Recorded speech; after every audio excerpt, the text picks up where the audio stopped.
மனிதனாக பிறந்த எல்லாருக்குமே அடிப்படை தேவை என்ன அப்படின்னு கேட்டிங்கன்னா இந்த 3 விஷயத்தை எல்லாருமே உடனே சொல்லிடுவாங்க. அதாவது உணவு, உடை, இருப்பிடம். அதற்கு அடுத்தபடியாக என்ன இருக்குது அப்படின்ட்டுன்னு கேட்டிங்கன்னா இந்த பணம் தாங்க. கண்டிப்பாக இது எல்லாருமே ஒத்துப்பீங்க அப்படின்ட்டு நினைக்கிறேன். யாரெல்லாம் இந்த பணம் அப்படிங்கிறது நம்மளுடைய வாழ்க்கைக்கு ரொம்பவே அத்தியாவசியமான ஒரு விஷயம் அப்படின்ட்டு நினைக்கிறீங்கன்னா உங்களுடைய கருத்துக்களை கமெண்டில் சொல்லுங்கள். இருந்தால் மட்டும்தாங்க இந்த சொசைட்டியில் ஒரு மரியாதை அப்படிங்கிறதே கிடைக்கும். எவ்வளவு நல்லவங்களாக இருந்தாலும் அவங்களுக்கு அந்த அளவு மரியாதையை இந்த சொசைட்டி கொடுக்குமா அப்படின்ட்டுன்னு கேட்டால் கண்டிப்பாக கிடையாது. அட்லீஸ்ட் ஒரு குடும்பத்தை எடுத்துக்கோங்க. அந்த குடும்பத்தில் ஒருத்தங்க நல்லவங்களாக இருக்காங்க, இன்னொருத்தங்க பார்த்தீங்கன்னா கெட்டவங்களாக இருக்காங்க. பட் கெட்டவங்க பக்கம் நிறைய பணம் இருக்குது. அவங்க எவ்வளவு தான் தவறு பண்ணினாலும் அந்த பணம் கண்ணை மறைச்சிரும். அந்த மாதிரி தாங்க நாடகமே நடக்கும். எவ்வளவுதான் ஒரு கடுப்பான வார்த்தைகளை அவங்க விட்டிருந்தாலும், எவ்வளவு தான் தீய சொற்களை பேசியிருந்தாலும், எவ்வளவு கெட்டவங்களாக இருந்தாலும் கூட அவங்களுடைய பணம் அங்கே வேலை செஞ்சிச்சு அப்படின்ட்டுனா அவங்க நல்லவங்க தான். அதுவே ஒருத்தங்க நல்லதே பண்ணி நேர்மையாக அவங்களுடைய வாழ்க்கையை வாழ்ந்துக்கிட்டு போனாலும் இந்த குடும்பம் அப்படிங்கிறது ஏற்றுக்குமா அப்படின்ட்டுன்னு கேட்டால் கண்டிப்பாக கிடையாது. அவப்பெயர் மட்டும்தான் மிஞ்சும். அதுவே அவப்பெயர் யாருக்கு கொடுக்கணுமோ அவங்களுக்கு கொடுக்காது. யார் பக்கம் பணம் இல்லையோ, யார் நியாயமாக இருக்காங்களோ, யார் நேர்மையாக இருக்காங்களோ அவங்களுக்கு தான் அந்த அவப்பெயர் அப்படிங்கிறதே இருக்கும். ஸோ மனிதனாக பிறந்த எல்லாருக்குமே தேவைப்படக்கூடிய ஒரு விஷயம் என்ன அப்படின்னு பார்த்தீங்கன்னா இந்த பணம் தாங்க. நம்மளுடைய முன்னோர்களெல்லாம் நிறைய பழமொழிகளை மக்களுக்காக விட்டுட்டு போயிருக்காங்க. அதில் முக்கியமான 2 பழமொழிகள் என்ன அப்படின்னு பார்த்தீங்கன்னா, பணம் இல்லையேல் பிணம், பணம் இருந்தால்தான் பிணமும் வாயை பழக்கும். இது 100% உண்மைதாங்க. பணம் இருந்தால் மட்டும்தான் குடும்பத்துலேயும் சரி சொசைட்டிலையும் சரி ஒரு மதிப்பு அப்படிங்கிறது. நம்மளுடைய முன்னோர்களெல்லாம் சும்மா சாதாரணமாக இந்த பழமொழிகளை எல்லாம் கண்டிப்பாக சொல்லிட்டு போகலை. அவங்களுடைய வாழ்க்கையை வாழ்ந்து அனுபவித்து கொடுத்த ஒரு சில கருத்துக்கள் மட்டும்தாங்க இப்போது பழமொழியாட்டு ஒவ்வொரு மனிதனுடைய வாழ்க்கையிலையுமே இருக்குது அப்படின்ட்டு தாங்க நான் நினைக்கிறேன். இதை பற்றி நீங்கள் என்ன நினைக்கிறீங்க? Hi friends, welcome to Chris 2021 live to the way. இதுதான் நம்ம சேனலுக்கு ஃபஸ்ட் டைம் வர்றீங்க அப்படின்ட்டுனா இந்த கண்டென்ட் உங்களுக்கு யூஸ்ஃபுல்லாக இருந்துச்சு அப்படின்னு பட்டுச்சுன்னா ப்ளீஸ் சப்ஸ்கிரைப் பட்டனை ப்ரெஸ் பண்ணிவிட்டு கூடவே பக்கத்தில் இருக்கிற பெல் ஐக்கானை கிளிக் பண்ணிக்கோங்க.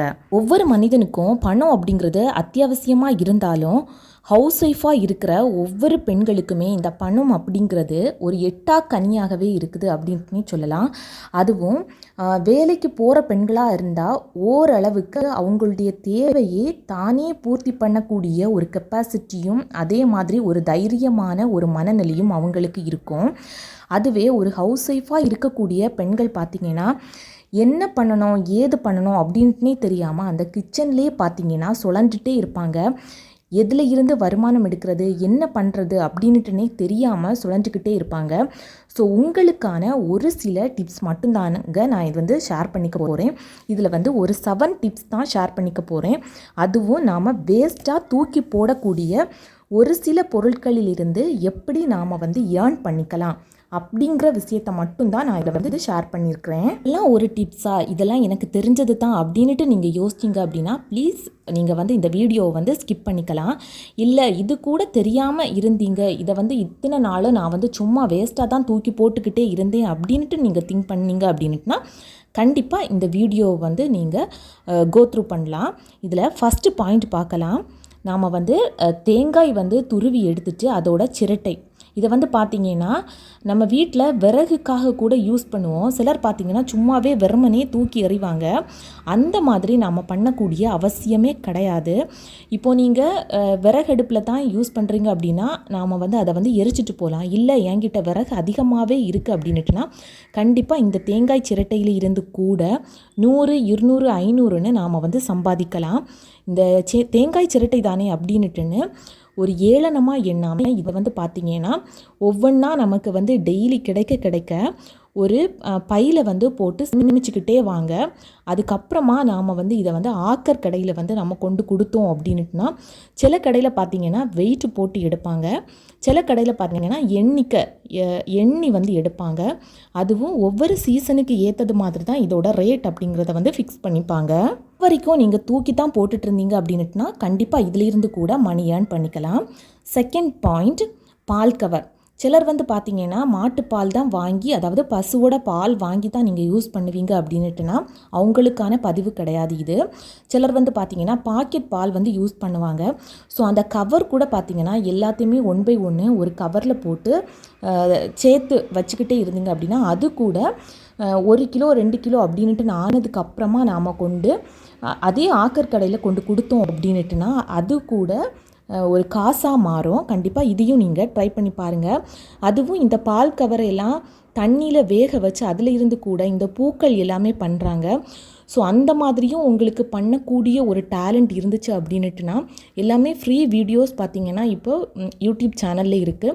ஸோ உங்களுக்கு தெரியாத ஆர்ட் அண்ட் கிராஃப்டை வந்து அதில் இருந்தே நீங்கள் கற்றுக்கிட்டு உங்களுடைய பிஸ்னஸையும் ஸ்டார்ட் பண்ணிக்கலாம். தேர்ட் பாயிண்ட், வேஸ்ட்டாக தூக்கி போடக்கூடிய பாட்டில், அதே மாதிரி அலுமினியம், சில்வர் இந்த மாதிரியான விஷயங்களை எல்லாம் பார்த்தீங்கன்னா எக்ஸ்சேஞ்ச் பண்ணி வேறு வாங்கிக்கலாம்.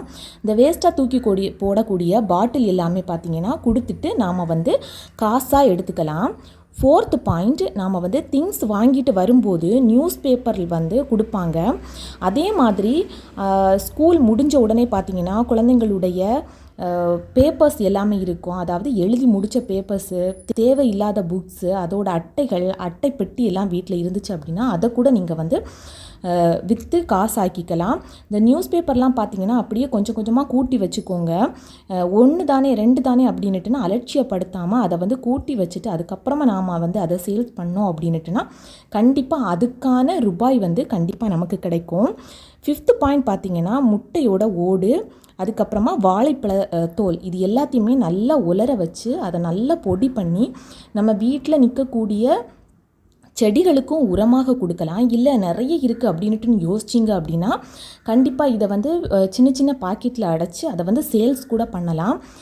வெறுமனே முட்டை தோடு தனியாட்டு, அதுக்கப்புறமா வாழைப்பழத்தோல் தனியாகவும் நாம் வந்து அதை வந்து உலர வச்சு பொடி பண்ணி எடுத்துக்கலாம். 5th பாயிண்ட், இதுவும் சேம் தாங்க. நம்ம காய்கறி, பழ வேஸ்ட் எல்லாத்தையுமே வீட்டில் கொஞ்சம் ஸ்பேஸ் இருந்துச்சு அப்படின்னா அந்த மண்ணிலேயே மக்கு செய்து அதை வந்து உரமாக்கி நம்மளுடைய செடிகளுக்கும் கொடுக்கலாம். அதே மாதிரி வெளியில் வந்து சேல்ஸ் பண்ணணும் அப்படின்னா சின்ன சின்ன பாக்கெட்டில் வந்து நாம் அடைச்சி அதையும் வந்து சேல்ஸ் பண்ணிக்கலாம்.